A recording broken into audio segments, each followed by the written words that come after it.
우주 대자연은 말 그대로 자연합니다. 그런데 인간은 무명과 욕심이 있어서 그 자연을 깨뜨립니다. 코로나19도 자연의 섭리를 인간의 무명과 욕심이 들어서 깨뜨린 결과 그 과보를 받는 것이라고 할 수가 있죠. 우리는 마음 공부를 통해서 본자연한 그 자리를 되찾아야 합니다. 나만 해서는 안 되고 마음 공부가 대세가 되는 그런 세상을 만들어야 나도 진정으로 행복할 수가 있습니다.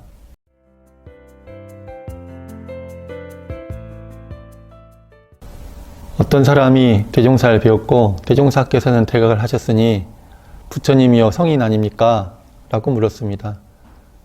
그러자 대종사님께서는 그 말씀에 대꾸도 안 하시고 나는 인과의 진리를 알아서 복만 짓고 죄는 짓지 않도록 영생토록 노력할 뿐이다. 이렇게 대답을 하셨다고 합니다.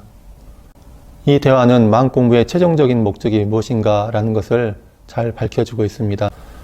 코로나19를 겪으면서 많은 분들이 종교나 영성에 대해 다시 한번 생각해보는 좋은 계기가 되었을 것 같습니다.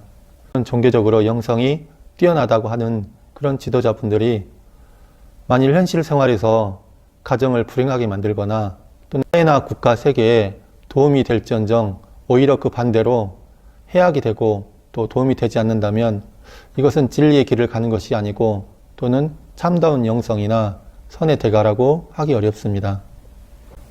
마음은 세 가지의 측면이 있습니다. 분별이 없는 자리, 분별이 나타나는 자리, 그리고 분별이 변하고 움직여가는 그런 자리가 또 있죠. 바다에서 파도가 일어나죠. 그리고 일어난 파도는 가만히 있지 않고 움직이고 변화하다가 끝내 사라집니다. 마음의 분별이 없는 자리는 바다와 같은 바탕자리고 바다에서 파도가 일어나듯이 분별이 일어납니다. 그런데 그 일어난 분별은 가만히 있지 않고 변화하고 움직여서 끝내 사라지는 과정을 거치죠. 그래서 생주이멸한다고 합니다. 어떤 분이 입산 수도에서 30년을 수도를 했습니다. 30년이면 참 대단하죠. 그렇게 30년을 공부하고 보니 이제 됐구나 하는 생각이 들었다고 합니다. 그래서 산을 내려오게 됐는데요. 웬일인지 바로 다시 산으로 올라갔다고 합니다. 마음을 단련할 때 경계가 없는 조용한 곳에서 성품이 없는 자리만 단련하는 것보다는 경계 속에서 성품이 없는 자리, 있는 자리, 변화하는 자리를 실제 경계 속에서 단련하는 것이 더 큰 공부고 효과가 바로 현실에 나타나는 것이라서 우리는 이 현실 속에서 마음 공부를 단련해야 합니다. 현실 생활을 하더라도 늘 경계가 있는 것은 아니죠. 경계가 있을 때는 그 경계를 통해서 공부를 하고 경계가 없을 때는 염불이나 좌선을 통해서 집중 수행을 하는 방법으로 우리가 공부를 할 수가 있습니다. 길을 나서는 사람은 방향이 있어야 되죠. 마음 공부의 길은 어떤 방향으로 향해야 될까요? 무지선법장에서 말씀하시기를 사람이 참다운 선을 닦고 잘 친데 먼저 마땅히 진공으로 채를 삼고 묘유로 용을 삼으라고 하셨습니다. 진공으로 채를 삼는 것과 묘유로 용을 삼는 것, 좀 생소한 단어죠. 이것에 대해서 말씀을 드리겠습니다. 먼저 진공으로 채를 삼는 것에 대해 말씀드리겠습니다. 우리는 다 도장 하나씩을 가지고 있는데요. 이 도장에 친절시라고 새겨놓으면 언제 어디나 누가 찍어도 친절시라고 새겨져 나오겠죠. 반대로 왕재수라고 새겨놓으면 어디 가나 언제나 누가 찍어도 왕재수라고 찍혀 나오겠죠. 그러면 우리 마음 도장에는 어떤 글씨를 새겨 넣어야 될까요? 아무 글씨도 새겨놓지 말자는 것이 바로 진공으로 채를 삼자는 것입니다. 어떤 분이 신혼여행을 갔는데요. 그 신혼여행 코스에 등산이 있었나 봐요. 등산을 갔다가 내려오는데 여름이었던지 너무나 더웠어요. 마침 산 입구에 마트가 있었는데 남편이 마트를 먼저 후루룩 하고 달려갔어요. 아니 그런데 자기 마실 것만 가지고 와서 홀라당 마시는 거예요. 부인은 그 장면에 너무 충격을 받은 나머지 마음속에 넌 아니야 하고 새겨놓고 평생을 살았다고 합니다. 자기만 먹는 그 모습, 넌 아니야 라는 그 생각, 그것을 가슴속에 새겨놓고 사는 것은 진공으로 산 것일까요? 아닐까요? 다음은 묘유에 대해서 말씀드리겠습니다. 우리 마음을 거울과 같다고 해서 심경이라고 합니다. 마음 거울이라는 뜻이죠. 거울은 어떻습니까?